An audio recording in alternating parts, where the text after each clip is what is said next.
Hello everyone and welcome to my first Instagram video.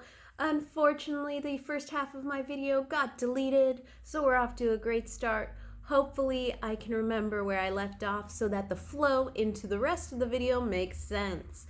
Alright, my first focus for my very first Instagram video is not about tarot. A lot of people see me as a tarot reader, but I always emphasize to people that I use tarot as a tool in better communicating the messages that I receive from, well, what's greater than me. And for me in particular, I connect to angels and archangels and spirit guides.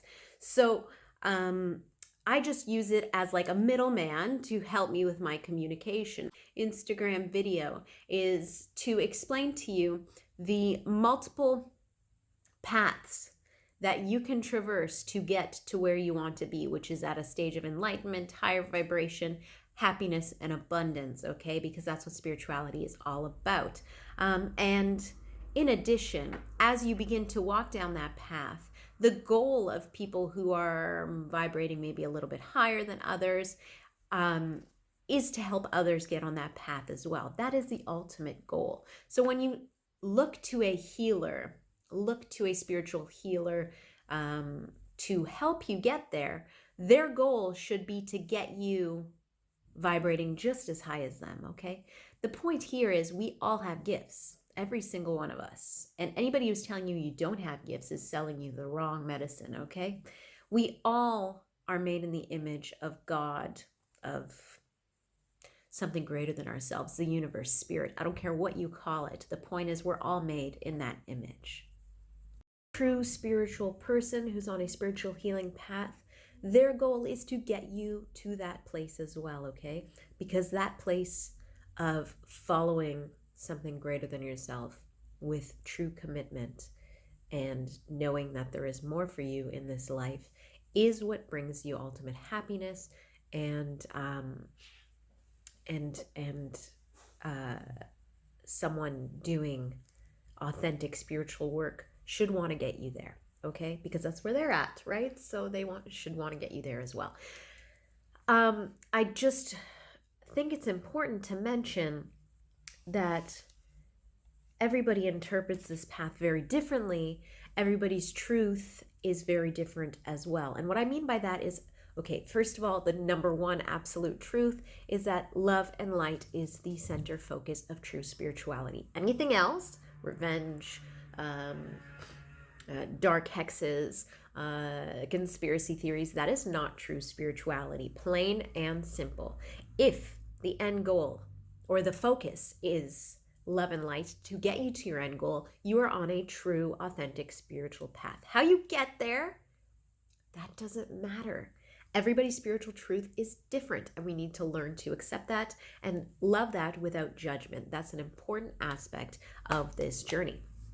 So what I mean when I say that is, for example, for me, I tune into angels as my number one communication tool, okay? Archangel Michael is my main go-to, but I love the angels and the archangels.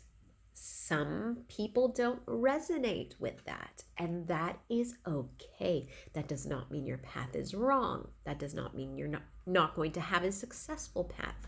I know many people who tune into the energy of animals. I know many people who see Fae and tune into the energy of Fae to guide them on a path of love and light.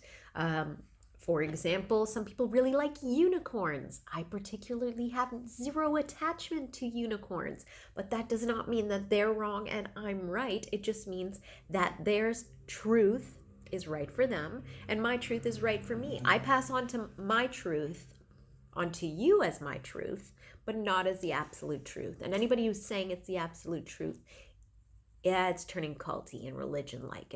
And that's what my issue with religion is as well, because religion portrays itself as the absolute truth, and that the only way to get to universal fulfillment is to follow their absolute truth, and anything else is wrong.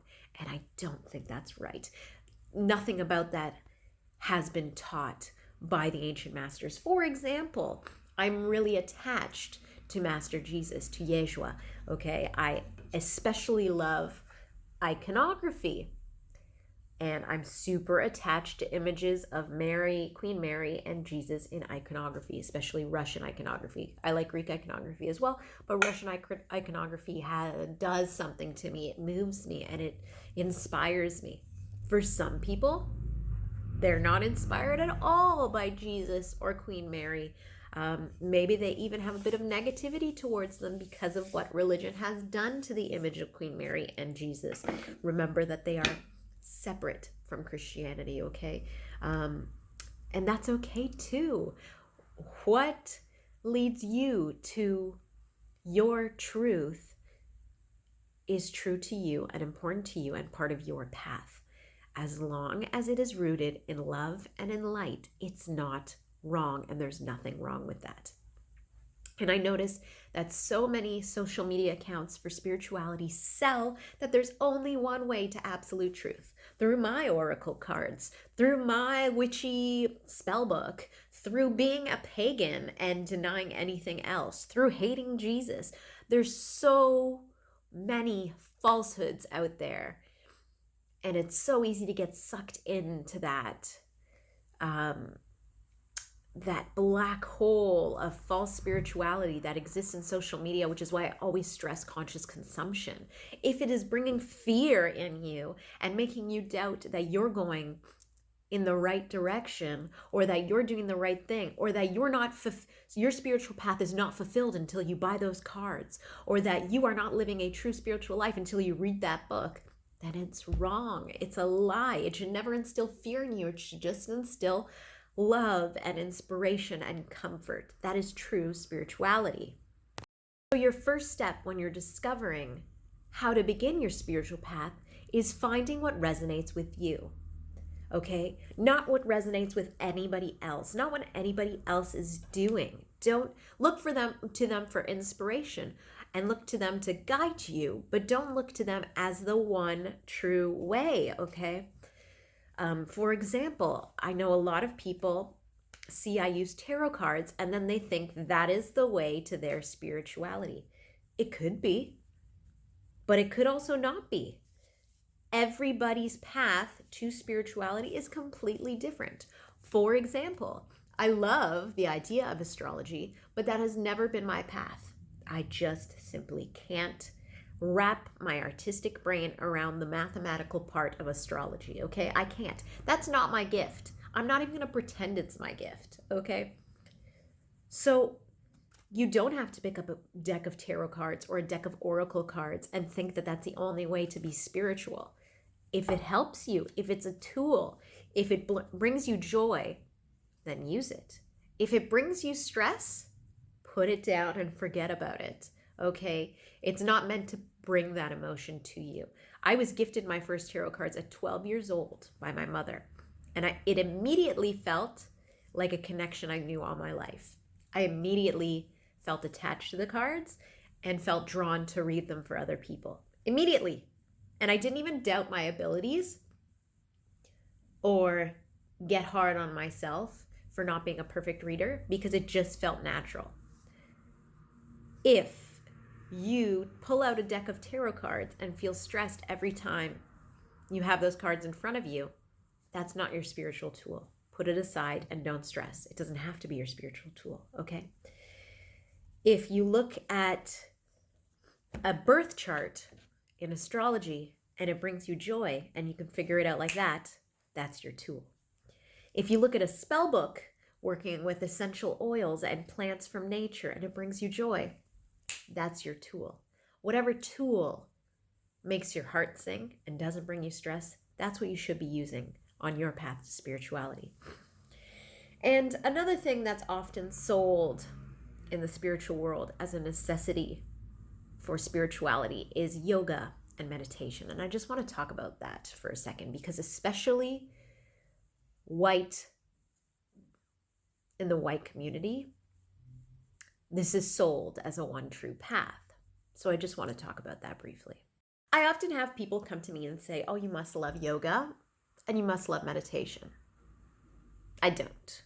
In fact, I hate both. Like, I genuinely hate both. My mind is constantly in a creative, rapid movement that I can't enjoy yoga or meditation. And in regards to meditation, I can't sit still for 30 minutes and meditate. I just can't. Okay. That doesn't make me any less spiritual. Doesn't make me any less connected. The only way I do my meditations is I listen to them as I'm falling asleep. And if I fall asleep while I'm listening to them, I allow myself to do that. That is the only way I can meditate. And I do enjoy meditating in that way. But I don't enjoy seeing that meditation is the one true path. It works for some people. It doesn't work for others. It also doesn't consider that many people in this day and age are struggling with attention deficit disorder and simply can't sit still for 30 minutes, okay? Again, this comes down to understanding what path works for you, what feels right for you, and going in the direction of light and love with what works for you. Don't feel guilty if you don't enjoy meditation and yoga. It's not necessary to live a spiritual life, okay? It's a tool for some people, like tarot, again, is a tool for me, and it's not for others. And that doesn't make you any less spiritual or any less connected.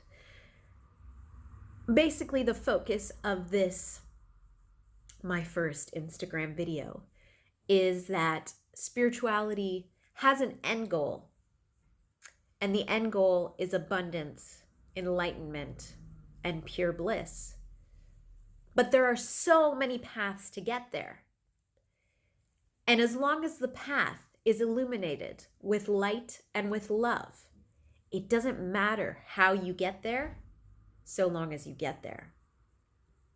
If a path is bringing you a sense of fear, a sense of discomfort, or a sense of not having self-worth or doubting your abilities, take a different path. That's not the path for you, and you shouldn't feel guilty about it. Embrace your natural passions as a way to get to the end goal of pure abundance and bliss. Embrace those passions as a way to guide you down the paths of spirituality that are made for you. And don't allow other people to shame you into believing the path you're taking is not of value, is not good enough, is negative. Like, again, Jesus, he has become associated with very negative concepts, but I love Master Jesus and I love Queen Mary, and I love them separate from religion. And I should not be shamed for that. And it doesn't mean my path is of any less value or validity because of it. So my message to you and the lesson that comes from this Instagram video is, if you are leading your life with love and with light, no matter how you're doing it right. And you're allowing yourself to open up to connecting to the universe and becoming more spiritually attuned and vibrating at a higher level. And don't doubt what the universe has in store for you just because your path doesn't look like somebody else's.